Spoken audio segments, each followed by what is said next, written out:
हमारे इस चैनल को सब्सक्राइब करें, साथ ही घंटी को दबाकर ऑल नोटिफिकेशन सेलेक्ट करें। आप सभी से आग्रह है कि सत्संग को पूरा अंतिम तक देखें।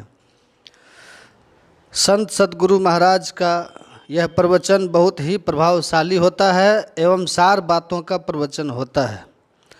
आप लोग गुरु महाराज के प्रवचन को मन से सुने एवं अंतिम तक सुने और सत्संग का लाभ उठावें।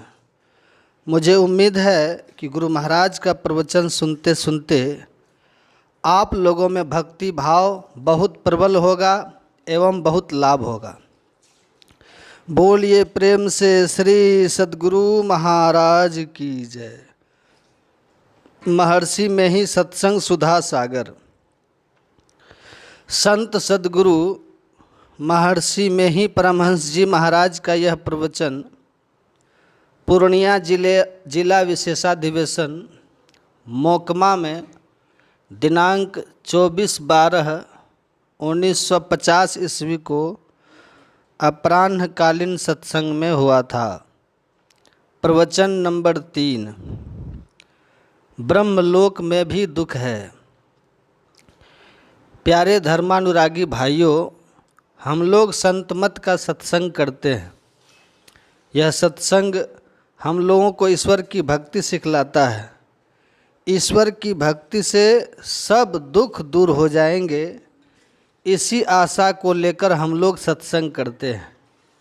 साथ ही अगर सत्संग के ख्याल के मुताबिक रहेंगे तो शांति पूर्वक रहेंगे। शांति पूर्वक रहने का नमूना ठीक ठीक प्रत्यक्ष उन लोगों को होता है जो मन बनाकर सत्संग के अनुकूल रहते हैं। इसी जन्म में मोक्ष प्राप्त कर लें, और अगर मोक्ष प्राप्त नहीं कर सकें तो फिर दूसरे जन्म में काम को ख़त्म करें। इसीलिए सत्संग है। इहलोक परलोक दोनों को सुधारने के लिए हम लोग सत्संग करते हैं तथा लोगों को भी करने के लिए कहते हैं। इसी ईश्वर भक्ति के संबंध में थोड़ा सा कहूँगा।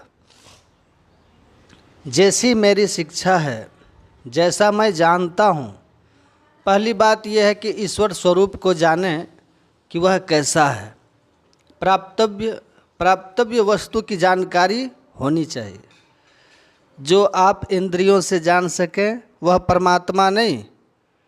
तुलसीकृत रामायण में ईश्वर स्वरूप जानने के लिए लक्ष्मण से राम जी कहते हैं, गोचर जहाँ लगी मन जाई, सो सब माया जानहु भाई।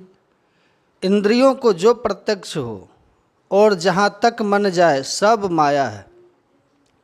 ईश्वर स्वरूप इससे बहुत आगे है। इंद्रिय गम्य जो कुछ भी है वो माइक पदार्थ है। ईश्वर आत्मगम्य है, जिसे केवल आत्मा से ही पहचान सकते हैं, वह ईश्वर है। जो इंद्रियों से जानते हैं वह ईश्वर नहीं है। राम उपदेश करते हैं, यही तन कर फल विषय न भाई, स्वर्गौ स्वल्प अंत दुखदाई। नरतन का यह फल नहीं है कि विषयानुरागी बनो। स्वर्ग का विषय भी ओछा है और अंत में दुख देता है। विषय उसे कहते हैं जिसे इंद्रियों से जानते हैं। इसके 5 प्रकार हैं: रूप, रस, गंध, स्पर्श और शब्द। स्पर्श त्वचा से, शब्द कान से, रस जिह्वा से, गंध नाक से और रूप नेत्र से। इनके अतिरिक्त संसार में कुछ जानने में नहीं आता। कोई भी पदार्थ हो, कठिन, ठोस, तरल, वाष्पीय, लेकिन 5 विषयों में से कोई एक अवश्य है। पुराण में स्वर्ग के लिए जाना जाता है कि इंद्रियों के विषय वहाँ भी भोगते हैं, चाहे कितने ऊंचे दर्जे का स्वर्ग क्यों न हो। राजा श्वेत ब्रह्मलोक गए, उन्होंने दान नहीं किया था, फलस्वरूप उनको ब्रह्मलोक में भूख प्यास सताने लगी। तब उन्होंने ब्रह्मा जी को कहा, ब्रह्मा जी ने कहा यहाँ खाने का सामान है ही नहीं, आपने कभी दान नहीं किया, उसका ही फल है कि यहाँ आपको भूख प्यास सता रही है। इसलिए आप अमुक सरोवर में जाएं, वहाँ आपका मृत शरीर सुरक्षित है, उसी का भोजन करें। राजा श्वेत ने पूछा कि महाराज ये भोग मुझे कब तक भोगना पड़ेगा? ब्रह्मा जी ने कहा जब आपको अगस्त मुनि के दर्शन होंगे और उनका आशीर्वाद आपको मिलेगा तो आप इस कष्ट से मुक्त हो जाएंगे। राजा श्वेत लाचारी नित्य प्रति उक्त सरोवर जाते और अपने मृत शरीर का मांस खाकर भूख बुझाते। संयोगवश वहाँ अगस्त मुनि पहुँचे। उन्होंने देखा कि दिव्य शरीर है लेकिन मृत शरीर का मांस खा रहे हैं। तो उनसे पूछा आप कौन हैं? राजा श्वेत ने अपना परिचय दिया और आशीर्वाद मांगा, तब वे उस भोग से मुक्त हुए। तो ब्रह्मलोक जाकर भी भूख प्यास सताती है, इसलिए कहा स्वर्गौ स्वल्प अंत दुखदाई। वहाँ भी जब तक पुण्य है तभी तक रहो, फिर मृत्यु लोक आओ। इससे यह जाना गया कि जैसे विषय यहाँ हैं वैसे ही वहाँ भी है। यह विशेष बात है, इसी का विचार कीजिए, नित्यानित्य विचारिए। वहाँ पर क्या सुख? इंद्रिय गम्य पदार्थ का ग्रहण करना, जो इंद्रियों के ज्ञान से ऊपर है वह है ईश्वर का ज्ञान। चाहे भीतर की या बाहर की इंद्रिय से जो आप जानते हैं सो माया है। इंद्रियों का संग छोड़कर जो आप जाने वही परमात्मा ईश्वर है।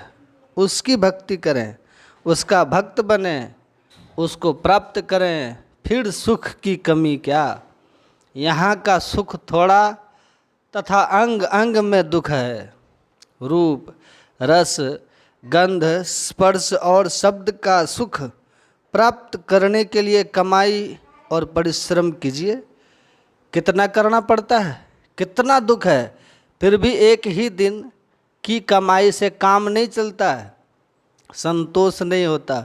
परमात्मा को जिन लोगों ने प्राप्त किया उन्होंने कहा यही सुख है। जब तक प्राप्त नहीं हो परिश्रम करें। भक्ति करने के अभ्यास में आनंद मिलता है। भजन में होत आनंद आनंद, बरसद बिसद अमी के बादर, भीजत हैं कोई संत भजन में होत आनंद आनंद।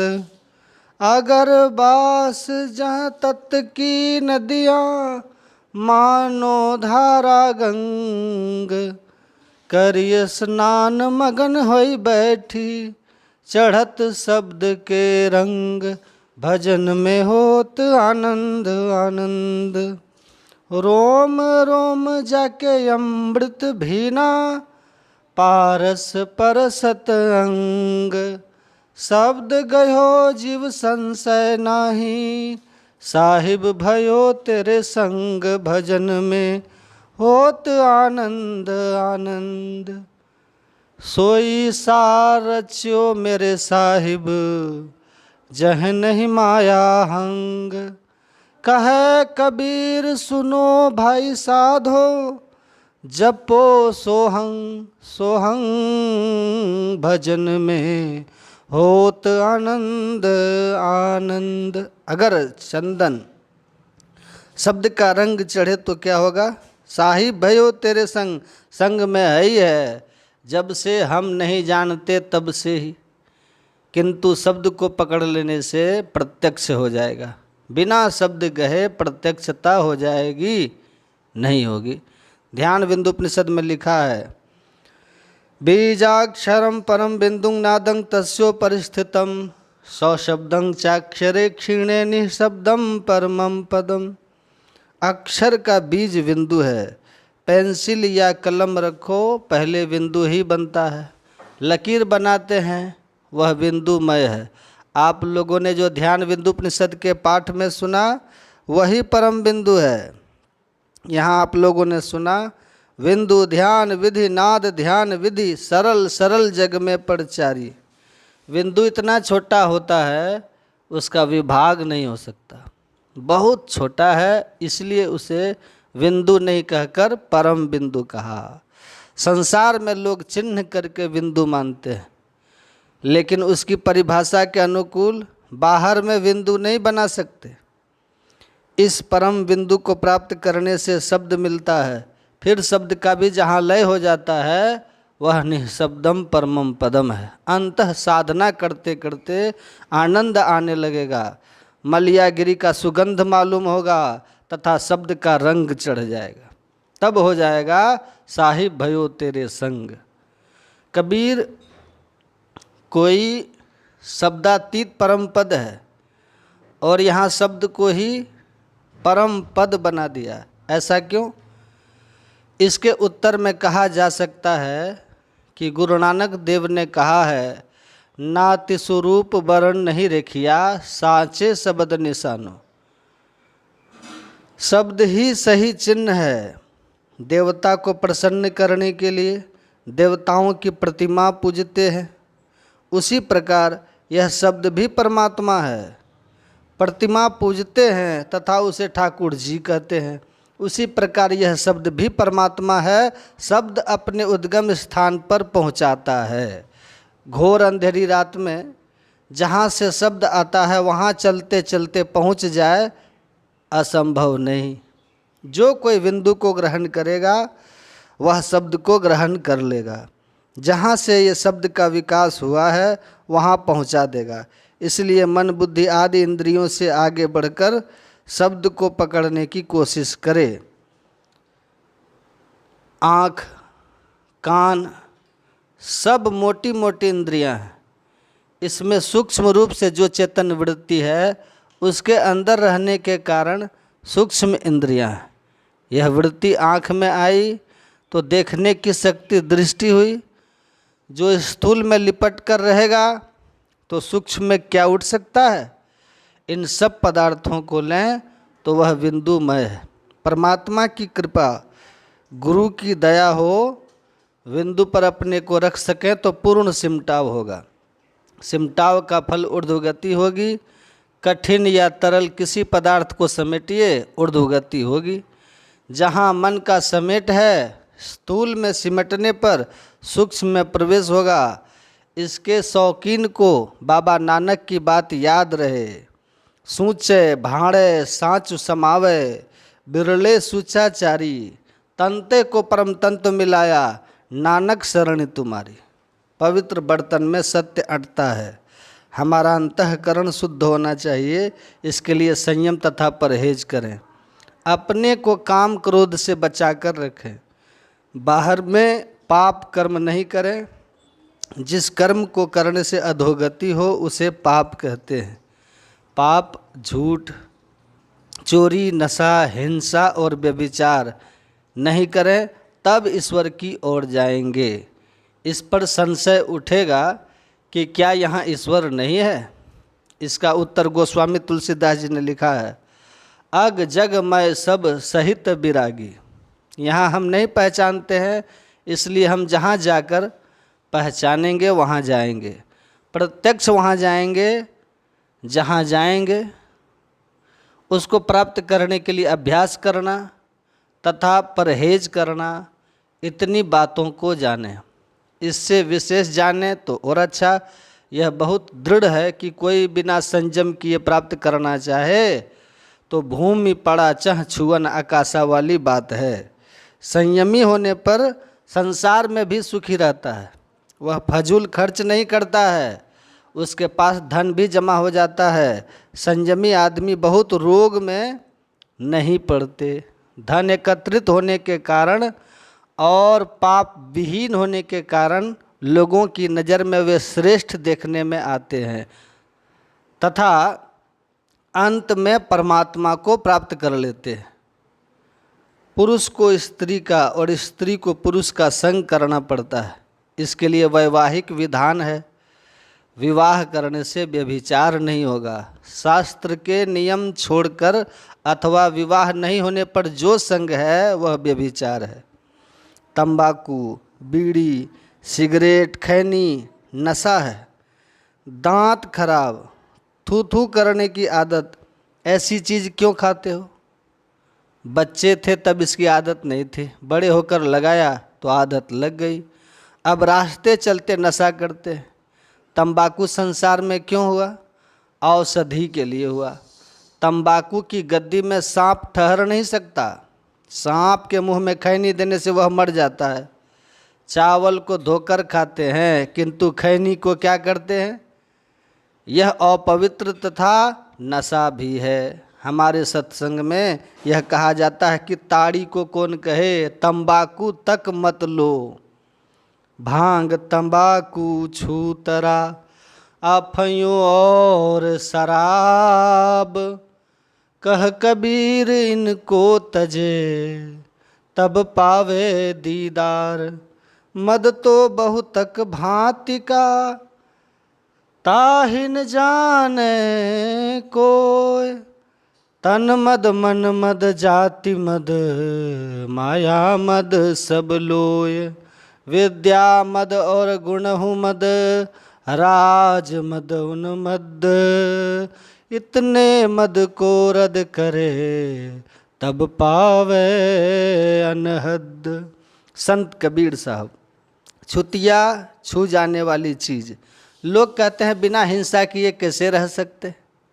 एक हिंसा वार्य तथा दूसरा अनिवार्य होता है। वार्य से बच सकते हैं किंतु अनिवार्य से नहीं बच सकते हैं। शरीर खुजलाने पर भी शरीर के कीड़े मरते हैं। जल पीने, हवा लेने में भी हिंसा है। इसको रोकने की कोई विधि नहीं है। यह अनिवार्य हिंसा है। खेती करने, घर बुहारने, आग जलाने आदि में भी हिंसा है किंतु अनिवार्य है। इसका प्रायश्चित अतिथि सत्कार और परोपकार से करो। राजा के लिए युद्ध अनिवार्य है। गृहस्थ के लिए घर बनाना, खेती करना अनिवार्य हिंसा है। जानबूझकर स्वार्थ के लिए जो हिंसा होती है वह वार्य हिंसा होती है। इसे त्यागना चाहिए। मांस मछली भी छोड़ो, खाओ मत। मनुष्य स्मृति में 8 आदमी को पाप लिखा है। भूपेंद्र नाथ सन्याल ने कहा है, अष्टकुलाचल सप्त समुद्रा, ब्रह्म पुरंदर दिनकर रुद्रा, ना त्वं नाहं नायं लोकस, तदपि कृमर्थम क्रियते शोकः। हमारे देह में जो परमाणु है, जलचर नभचर आदि में जो परमाणु है, एक नहीं। हम लोगों के शरीर में मानसिक परमाणु है तथा उनमें पाश्विक परमाणु है। मनुष्य शरीर में पशु शरीर का परमाणु रखना उचित नहीं। मानसिक हिंसा भी छोड़ो, ईश्वर पर विश्वास करो, उसकी प्राप्ति अपने अंदर में होगी। तब बाहरी भीतरी एकहु जानो, यह गुरु ज्ञान बताई। ऐसा ध्यानाभ्यास से होगा। सबकी दृष्टि परे अविनाशी, बिरला संत पिछाने। कहे कबीर यह भ्रम की वाणी, जो ख्योले सो जाने। सत्संग करो, ध्यानाभ्यास करो, यह अंतर का सत्संग है और गुरु की सेवा करो। तेल तूल पावक पुट भरी धरी, बने नदिया प्रकाशत। कहत बनाए दीप की बातें, कैसे हो तम नासत। संत सूरदास जी। साधना करते करते करने की शक्ति प्राप्त होगी, तब मालूम होगा कि पहले से कुछ बदल गए। अन्यथा हनुज रोज अव्वल, अब भी पहला दिन ही है। बाबा साहब से एक सत्संगी ने कहा था, जिसका नाम रंगलाल था, पानी बहुत दूर में है, मानो 1000 हाथ नीचे है। 1000 हाथ की रस्सी लगेगी। पानी खींचने के लिए बाल्टी भी चाहिए। रस्सी कुएं में गिराकर केवल छोड़ पकड़े रहते हैं, फिर पानी निकालकर पीते हैं। अगर छोड़ छूट जाए तो पानी नहीं पी सकते हैं। उसी प्रकार भजन तथा आशा की छोर पकड़े रहो, कल्याण होगा। आशा कभी मत छोड़ो, आशा से मत डोल रे, तो को पीऊ मिलेंगे। श्री सद्गुरु महाराज की जय।